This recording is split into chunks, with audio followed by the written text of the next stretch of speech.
Alpha classes દુધરેજમાં આપ સૌનું હાર્દિક સ્વાગત છે। આજે આપણે ઇંગ્લિશ ગ્રામરનો લેક્ચર નંબર 3 ના વિશે અભ્યાસ કરીશું। તો જે વિદ્યાર્થી મિત્રોએ પહેલો અને બીજો લેક્ચર નથી જોયો તે એ લેક્ચર જોશો તો તમને આ લેક્ચર ખૂબ સરળતાથી સમજાઈ જશે। ચાલો આ લેક્ચરમાં આપણે શું સમજવાનું છે તો ટાઈપ ઓફ નાઉન। હવે ટાઈપ ઓફ નાઉન સમજતા પહેલાં આપણે થોડું રિવિઝન કરી લઈએ કે ભાઈ પહેલા લેક્ચર આગલા લેક્ચરમાં મેં તમને કીધું હતું કે પાર્ટ ઓફ સ્પીચ એમાં મેં તમને યાદ કરાવડાવેલું હતું કે noun, pronoun, verb, adverb, adjective, conjunction, preposition અને ઇન્ટરજેક્શન આ 8 પાર્ટ ઓફ સ્પીચના પ્રકાર છે અને 8માંથી આપણે 8ની સાદી સમજ મેળવી હતી। હવે આપણે તેની વિગતવાર સમજ મેળવીશું। તેમાં પહેલું છે ટાઈપ ઓફ નાઉન। નાઉનના પ્રકાર કયા છે અને એના ઉપયોગ કેવા છે અને એને આપણે કઈ રીતે સમજી શકીએ છીએ।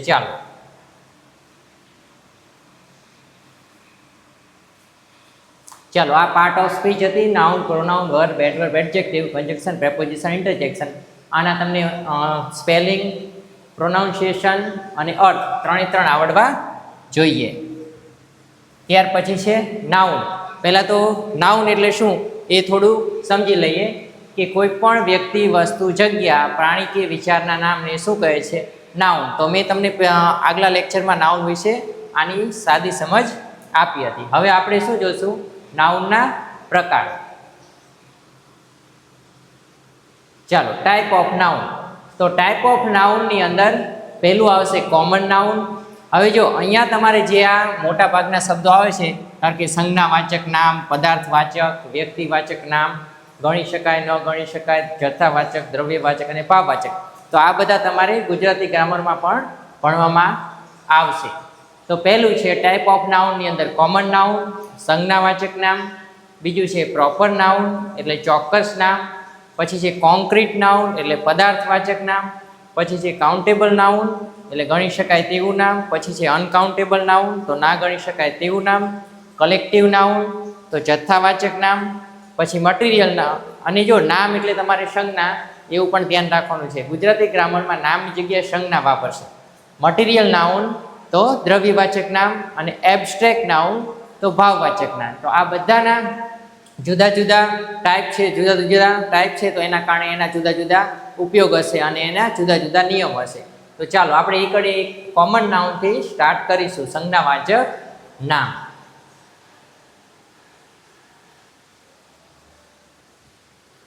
ચાલો કોમન નાઉન એટલે સંજ્ઞાવાચક નામ। તો જે નામ કોઈ એક ચોક્કસ વ્યક્તિ, વસ્તુ કે જગ્યા માટે નહીં, બરાબર ને, તો તમારે પરંતુ એક જ જાતિ કે વર્ગના કે દરેક સજીવ અથવા નિર્જીવ માટે સામાન્ય રીતે વાપરવામાં આવે છે તેને કોમન નાઉન કહે છે। તો આનો મતલબ શું છે? એનો મતલબ એવો છે કે જે કોમન નાઉન છે એ બધાને, ધારો કે બોય એટલે કે છોકરો, તો છોકરો તમે ગમે તેને કોઈ પણ વ્યક્તિ જતો હોય તો એને તમે છોકરો એવું કહી શકો। કોઈ પણ સ્કૂલની અંદર જાઓ તમે તો અહીંયા છોકરાઓ રમતા હોય, છોકરીઓ રમતી હોય, તો આમાં તમે એમ કહો કે ભાઈ પહેલી છોકરીને બોલાવો, તો પહેલી એટલે કોઈ પણ છોકરી ત્યાં થઈ શકે છે। તો હરેકને આપણે છોકરી કહીએ છીએ એવી જ રીતે હરેકને આપણે છોકરાઓ પણ હોય। તો એનો મતલબ શું છે? કોમન નાઉન એટલે એવું નામ કે જે બધાને આપી શકાય, એક આખા વર્ગને આપી શકાય, એ તમારે ખાસ ધ્યાન રાખવાનું છે। ચાલો બોય, અહીંયા લખેલું છે બોય, તો આપણે ગમે તે વ્યક્તિને છોકરો કહી શકીએ, પણ આપણે ધારો કે એમ કહીએ કે ભાઈ રાહુલ અહીં આવ, તો રાહુલ છોકરો છે પણ રાહુલ નામ આપવાથી એનું ચોક્કસ નામ થઈ જશે, તો એ તમારે યાદ રાખવાનું। પછી છે સિટી, ધારો કે સિટી એટલે શહેર, હું એમ કહું કે ભાઈ મારે શહેર જવું છે, તો કયા શહેર જવું છે એ એનાથી સાબિત થતું નથી, તો ઘણા બધા શહેરો છે એમાંથી કોઈ એક હશે તો એ આખો સમૂહ છે, બરાબર ને, એ ઘણા બધા, દરેકને આપણે સિટી કહી શકીએ છીએ। તો શહેર એટલે એક એવું નામ થશે કોમન નામ, બરાબર ને, કે ગમે તેને આપી શકાય। અને પછી જો હું એમ કહું કે મારે અમદાવાદ જવું છે, તો અમદાવાદ એ ચોક્કસ નામ થઈ જશે, ત્યારે આપણે એને કોમન નાઉન કહીશું નહીં, સામાન્ય નામ નહીં કહીએ। પછી એનિમલ, ધારો કે બકરી, ગાય, ભેંસ, તો તમે એમ કહો કે ભાઈ એક બકરી આવી, તો એ કોઈ ચોક્કસ બકરી નહીં હોય કે ભાઈ મારા ઘરે એક બકરી છે અને હું એમ કહું કે મારી બકરી આવી, તો એ ચોક્કસ નામ થઈ ગયું છે। અથવા એનું મેં કંઈક નામ આપેલું હોય તો એ નામથી એને બોલાવું તો એ શું કહેવાય? ચોક્કસ નામ આવી જશે। પણ ખાલી બકરી એટલે કે કોઈ પણ પ્રાણીઓની આખી જાતિ હોય એ કયા નાઉનમાં આવે છે? સામાન્ય નાઉન કોમન નાઉનમાં આવે છે.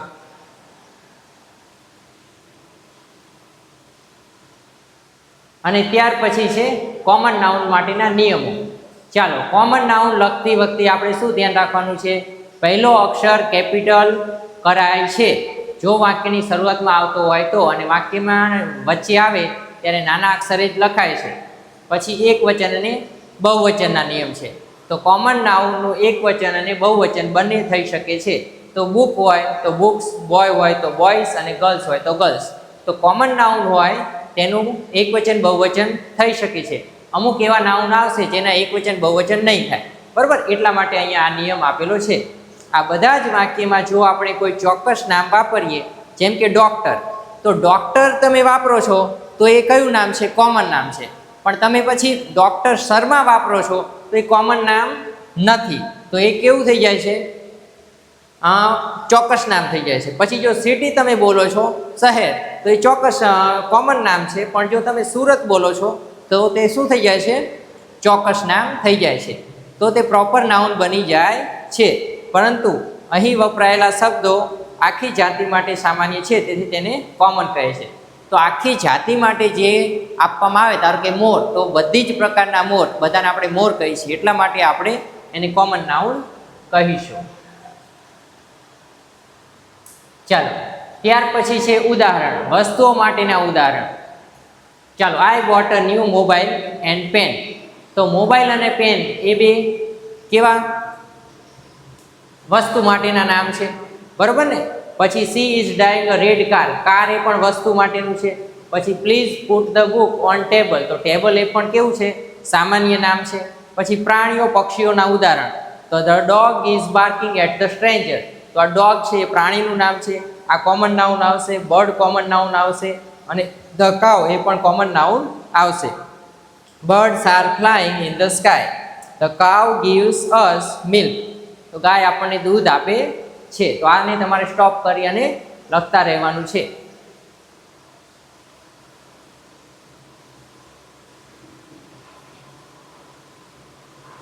ચાલો, પછીના વ્યક્તિ માટેના, the teacher is teaching in the class. હવે જો ટીચર નામ છે એને કોઈ ચોક્કસ નામ નથી, એ કેવું નામ છે?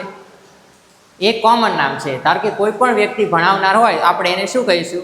ટીચર કહીશું. તો એ બધાને આપવામાં આવે છે નામ. એ નામથી ઘણા બધા એક આખા વર્ગને ઓળખવામાં આવે છે, માટે આપણે તેને શું કહીશું? શિક્ષકને કોમન નાઉન. એવી જ રીતે ડૉક્ટર, ચિલ્ડ્રન, બરાબર ને? તો આ બધા કેવા નામ થઈ જશે? સામાન્ય નામ. પછી જગ્યાઓ માટે, કારણ કે વી વિઝિટેડ બ્યુટીફુલ મ્યુઝિયમ. હવે મ્યુઝિયમ તો તમે સમજો, જ્યાં સુધી તમે નામ નથી આપતા એને કોઈ, ત્યાં સુધી મ્યુઝિયમ એટલે કોઈ પણ થઈ શકે. હું એમ કહું મારે મ્યુઝિયમ જોવા જવું છે, તો કોઈ પણ મ્યુઝિયમ હોઈ શકે. પછી હું એમ કહું કે મારે વડોદરામાં મ્યુઝિયમ જોવા જવું છે, તો પછી એ ચોક્કસ નામ થઈ જાય છે. તો મ્યુઝિયમ પણ આપણે દરેકને કેવી છે, માટે એ પણ કોમન નાઉન છે. પછી my brother lives in a big city, તો સિટી એ પણ કોમન નાઉન છે. Student go to school every day, તો સ્ટુડન્ટ એ પણ કેવું નામ છે? કોમન નાઉન છે. ચાલો, તો કોમન નાઉન એટલે સામાન્ય નામ. સામાન્ય નામ આપણે ભણી ગયા છીએ. સામાન્ય નામથી હવે આપણે આગળ વધશું કે એક આખી જાતિને નામ આપેલું છે, એમાંથી આપણે કોઈ એક વસ્તુ અથવા કોઈ એક વ્યક્તિને નામ આપશું, એને આપણે કહીશું ચોક્કસ નાઉન, પ્રોપર નાઉન. પ્રોપર એટલે કે ચોક્કસ નાઉન. તો ચોક્કસ નાઉનમાં શું હોય? ધારો કે હું એમ કહું કે સ્વામી વિવેકાનંદ, તો તમારા બધાના મગજમાં એક જ વિચાર આવે, કયો? સ્વામી વિવેકાનંદ જે આપણા દેશની અંદર વિદેશ જઈને સારી એવી સ્પીચ આપેલી હતી, તે પાઘડી બાંધે છે કેસરી કલરની, એ વ્યક્તિ વિશે જ તમને વિચાર આવશે, બીજા કોઈ વ્યક્તિ વિશે વિચાર આવશે નહીં. એનો મતલબ શું થયો? કે એને આપણે ચોક્કસ નામ આપી દીધું. પછી હું એમ કહું સૂર્ય, તો સૂર્ય એ પણ ચોક્કસ નામ છે, બરાબર? ચંદ્ર, તો ચંદ્ર એ પણ ચોક્કસ નામ છે. પછી કોઈ પણ સિટીનું નામ, ધારો કે દિલ્હી છે, મુંબઈ છે, કોલકાતા છે, તો આ બધા કેવા નામ છે? ચોક્કસ નામ છે. અને હરેક વ્યક્તિને આપેલા નામો પણ કેવા નામ હોય છે? ચોક્કસ નામ, પ્રોપર નામ હોય છે. ચાલો, કોઈ ચોક્કસ વ્યક્તિ, કોઈ ચોક્કસ કે ખાસ વ્યક્તિ, સ્થળ, વસ્તુ, પ્રાણી કે સંસ્થાને આપવામાં આવેલા નામને પ્રોપર નાઉન, ચોક્કસ નાઉન કહે છે. કોમન નાઉન અને પ્રોપર નાઉન વચ્ચેનો, હવે જુઓ, કોમન નાઉન છે, ધારો કે બોય, એ કોમન નાઉન છે. અને પછી ધારો કે સંજય, તો એ ચોક્કસ નામ છે, બરાબર ને? તો એ બે વચ્ચે ડિફરન્સ શું છે એ આપણે જોયું. ધારો કે રિવર તો ઘણી બધી રિવર છે, બરાબર ને? નર્મદા, તાપી, ગંગા, બ્રહ્મપુત્રા, બરાબર છે, ઘાઘર, બરાબર, આ બધી નદીઓ છે. અને પછી એમાંથી હું એમ કહું કે ખાલી ગંગા, તો આ નદી તો છે જ, પણ હવે આ કેવું નામ થઈ ગયું? ચોક્કસ નામ થઈ ગયું છે. પછી છે કન્ટ્રી એટલે દેશ. ધારો કે લગભગ 193 જેટલા દેશ છે, બરાબર ને, પૃથ્વી ઉપર. તો એમાંથી કોઈ પણને આપણે દેશ કેવી છીએ, કન્ટ્રી કેવી છીએ. પણ જ્યારે આપણે એવું બોલવી કે ઇન્ડિયા, તો ઇન્ડિયા કન્ટ્રી દેશ તો છે જ, પણ એને નામ આપી દીધું ચોક્કસ, એટલા માટે એ પ્રોપર નાઉન બની જશે. ત્યારબાદ છે ડોગ એટલે કૂતરો. પણ જો એ કૂતરો તમારા ઘરે હોય છે અને તમે એને કોઈક અલગ નામથી બોલાવો છો, ધારો કે ટોમી, તો આ ટોમી એ શું છે? એનું પ્રોપર નામ છે. તો પ્રોપર નામ અને કોમન નામ આ રીતે તમારે થોડા સમજવાના રહેશે.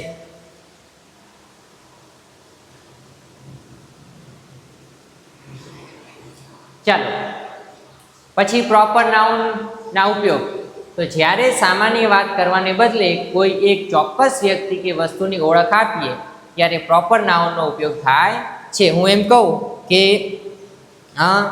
ત્યાં એક વ્યક્તિ જતા હતા, તે મારા ગુરુજી હતા. હું આવું એક વાક્ય વાપરું છું, બરાબર ને? તો તે વ્યક્તિ જતા હતા, તો વ્યક્તિ એ શું છે? પર્સન. તો એક કોમન નાઉનમાં આવી જશે. પછી હું એમ કહીશ તે મારા ગુરુજી હતા, તો આ ગુરુજી હવે જે હું બોલીશ એટલે એ કે મને જે ભણાવનાર વ્યક્તિ હતા એ, કે ભાઈ એના નામ હતું કે ભાઈ ચાવડા સાહેબ હોય, બરાબર ને, કે સંજય સાહેબ હોય, જે કંઈ સાહેબ હોય, તો એમનું નામ આપીશ ત્યારે પ્રોપર નાઉન થઈ જશે. અને પહેલી વખત જ્યારે હું એને વાપરીશ ત્યારે શું થઈ જશે? Common noun. પછી પ્રોપર નાઉનના મુખ્ય નિયમો નીચે મુજબ છે. હંમેશા કેપિટલ લેટરથી શરૂ થાય છે. જો અહીંયા લખેલું છે હંમેશા, બરાબર ને?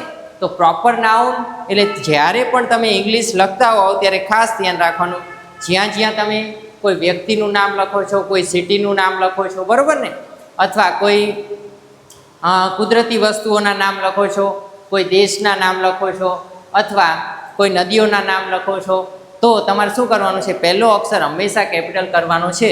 અને કેપિટલ અને સ્મોલ કેવી રીતે લખવાનું એ મેં તમને પહેલા લેક્ચરમાં સમજાવેલું છે. ચાલો, ચોક્કસ ઓળખ. તો તે સામાન્ય વર્ગ દર્શાવવાને બદલે ચોક્કસ નામ દર્શાવે છે. ધારો કે માણસ, તો બધાને માણસ કહેવાય, પણ આપણે કેવી સ્વામી વિવેકાનંદ માણસ, તો એ ચોક્કસ થઈ જશે. એવી રીતે આર્ટિકલનો ઉપયોગ. હવે આ તમારે ખાસ જોવાનું છે. સામાન્ય રીતે પ્રોપર નાઉનની આગળ એ અને એન લગાડવામાં આવતું નથી. જુઓ, પ્રોપર નાઉન એટલે ધારો કે સ્વામી વિવેકાનંદ, તો ધ સ્વામી વિવેકાનંદ નહીં લાગે, પણ જો એનામાં ધ સ્વામી વિવેકાનંદ લાગશે તો એ એક શું કહેવાય, એની એક મુમેન્ટ બની જશે, બરાબર ને? તો આપણા કોઈ વ્યક્તિની આગળ ધ લાગતું નથી. અને ધ લગાડવાના નિયમ છે એ એન ધના, એ આપણે શીખીશું ત્યારે એના વિશે હું વાત તમને કરીશ, બરાબર ને? ધ લગાડવી તેનાથી ઘણો બધો ડિફરન્સ આવી જાય છે. એ ધ એ ખૂબ વિશાળ અર્થ ધરાવે છે. ચાલો, એટલા માટે કોઈ પણ નામની આગળ ધ લાગતો નથી. એ એન અને ધ એટલે કે એ એન ધ લાગતા નથી. પછી જેમ કે પ્રખ્યાત નદીઓ, પર્વતો, ગ્રંથો, બરાબર ને, ની આગળ ધ વપરાય છે. યા ચોક્કસ નાઉનના આપણે ધના નિયમો જ્યારે ભણશું ત્યારે આપણે આને વ્યવસ્થિત સમજશું.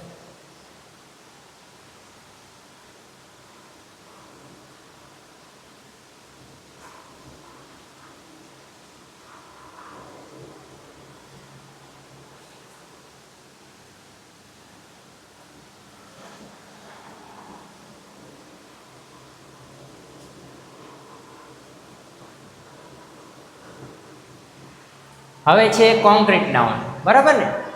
કોન્ક્રીટ નાઉન એટલે શું? પદાર્થવાચક નામ. તો સરળ શબ્દોમાં કહીએ તો એવી તમામ વસ્તુઓ જેને આપણે 5 જ્ઞાનેન્દ્રિય, હવે 5 જ્ઞાનેન્દ્રિય કઈ છે આપણી? તો આંખથી આપણે જોવાનું કામ કરવી છે, ત્વચા છે એનેથી આપણે શું કરવી છે? કોઈનો સ્પર્શ થાય એનો અનુભવ કરીએ છીએ, પછી આપણે જીભથી બોલવાનું કામ કરીએ છીએ, પછી કાનથી સાંભળવાનું કામ કરીએ છીએ, અને નાકથી સૂંઘવાનું કામ કરીએ છીએ. તો આ છે પંચેન્દ્રિય, બરાબર? અહીંયા દર્શાવી છે. આંખથી જોઈ શકાય છે, હાથથી સ્પર્શ કરી શકાય, પછી કાનથી સાંભળી શકાય, નાકથી સૂંઘી શકાય, અને જીભથી ચાખી શકાય છે. તો આંખ, તો જેને જોઈ શકાય, ધારો કે book, dog, car, tree, laptop, બરાબર ને? આ બધાને કોન્ક્રીટ નાઉન આપણે કહીશું. પછી સ્પર્શ, જેને અડી શકાય, ice, water, table, phone, cloth, બરાબર છે. પછી કાન, તો અવાજ સાંભળી શકાય, મ્યુઝિક, બેલ, નોઇઝ, વોઇસ અને થંડર, એને પણ આપણે કેવું કહીશું? કોન્ક્રીટ નાઉન કહીશું. પછી નાક, સુગંધ લઈ શકાય, પરફ્યુમ, ફ્લાવર, ગાર્બેજ, કોફી. અને પછી છે જીભ, તો જેનો સ્વાદ ચાખી શકાય, શુગર, સોલ્ટ, એપલ, પીઝા અને મિલ્ક. તો આ બધાને આપણે શું કહીશું? આ બધાને આપણે કોન્ક્રીટ નાઉન કહીશું. ચાલો, હવે કોન્ક્રીટ નાઉન તમે સમજો ભાઈ, એક ઘણી વખત એક જે નામ છે એ 2-3 ટાઈપના પ્રકારમાં આવી શકે છે. તો એ આપણે આ નાઉન ચાલી જશે થોડાક, પછી હું તમને કહીશ કેવી રીતે. ધારો કે બોય છે, તો એ કોમન નાઉનમાં પણ આવે, અને કોન્ક્રીટ નાઉનમાં પણ આવે, અને કાઉન્ટેબલ નાઉનમાં પણ આવે. કારણ કે કોન્ક્રીટ નાઉનમાં કેમ આવે? કારણ કે એને અડી શકાય છે બોયને, એટલા માટે કોન્ક્રીટ નાઉનમાં આવે. પછી એ સર્વસામાન્ય નામ છે એટલે કોમન નાઉનમાં આવે, અને પછી બોયને ગણી શકાય છે એટલા માટે એ કાઉન્ટેબલ નાઉનમાં આવે. તો ઘણા એવા નામ હશે જે એક કરતાં વધારે નાઉનના પ્રકારની અંદર આવી શકે છે. તો તમારે તેનો ડિટેલમાં થોડો અભ્યાસ કરવો પડશે, ત્યારે તમને ખ્યાલ આવશે.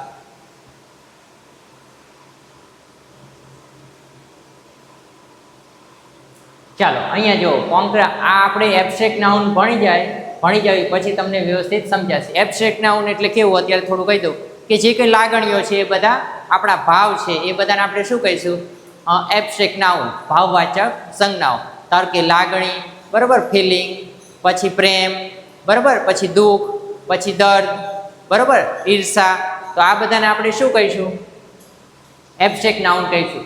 હવે કોન્ક્રીટ નાઉન અને એબ્સ્ટ્રેક્ટ નાઉન વચ્ચેનો તફાવત, તો એ તફાવત આપણે જ્યારે એબ્સ્ટ્રેક્ટ નાઉન સમજી જશું ત્યારે જોઈશું. થોડું આપણે અહીંયા લખેલું છે, જોઈ લેવી. કોન્ક્રીટ નાઉન ભૌતિક અસ્તિત્વ ધરાવે છે, જોઈ અડી શકાય છે. અને એબ્સ્ટ્રેક્ટ નાઉન તો ભૌતિક અસ્તિત્વ ધરાવતું નથી, બરાબર ને? તો આ ભૌતિક અસ્તિત્વ ધરાવે છે અને આ ભૌતિક અસ્તિત્વ ધરાવતું નથી. પછી કોન્ક્રીટ નાઉન પોતે જ અન્ય નાઉનના પ્રકારમાં સમાઈ જાય છે. જો મેં હમણાં તમને વાત કરી ને, ધારો કે પ્રોપર નાઉન, તો પ્રોપર નાઉનમાં ધારો કે ગુજરાત, રાહુલ, આઈફોન, આ ચોક્કસ ભૌતિક નામ છે.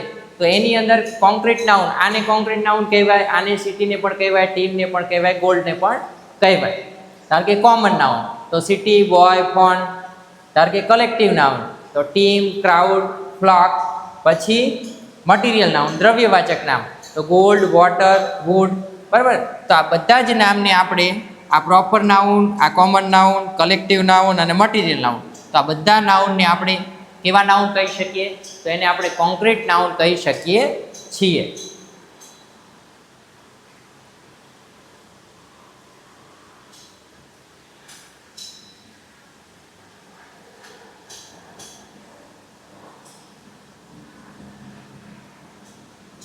ચાલો, પછી કોન્ક્રીટ નાઉનના ઉદાહરણો, બરાબર ને, વાક્યમાં કેવી રીતે વાપરી છે.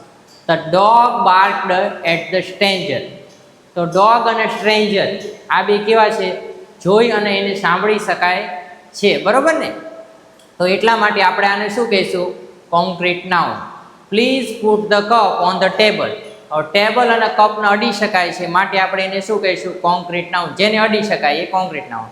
આઈ love the smell of fresh coffee. તો કોફીને જોઈ શકાય છે, ચાખી શકાય છે અને સૂંઘી શકાય છે, માટે આપણે એને કોન્ક્રીટ નાઉન કહીશું. પછી છે the rain is falling on the roof. તો રેઇન અને રૂફ, રેઇન એટલે વરસાદ અને રૂફ એટલે છાપરું. તો આ બેને પણ આપણે જોઈ શકીએ છીએ, અડી શકીએ છીએ, માટે આને કોન્ક્રીટ નાઉન કહેવાય છે.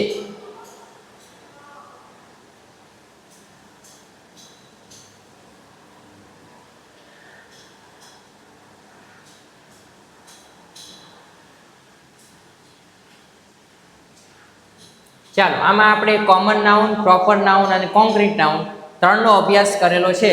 અને હવે 4, 5, 6, 7 અને 8 આ આપણે બીજા લેક્ચરમાં સમજીશું. તો હાલ પૂરતું આપણે આ ગ્રામરના જે પહેલો ભાગ અને બીજો ભાગ છે એ તમે જોઈ લેજો. અહીંયા હું તમને લિંક આપી દઈશ, અને છતાં પણ જો ડિસ્ક્રિપ્શનમાં તમે ચેક કરશો તો ત્યાં તમને બધા જ વિડીયોની લિંક પણ મળી જશે, અને પ્લેલિસ્ટની લિંક પણ મળી જશે. તો ઇંગ્લિશ ગ્રામર જેને શીખવું છે તે નીચે જઈ ડિસ્ક્રિપ્શનમાંથી પ્લેલિસ્ટની લિંક ઓપન કરી અને 1, 2, 3 વિડીયો જોઈ શકે છે અને પછી નવા જે વિડીયો આવશે એ બધા પ્લેલિસ્ટમાં એની નીચે જ આવશે.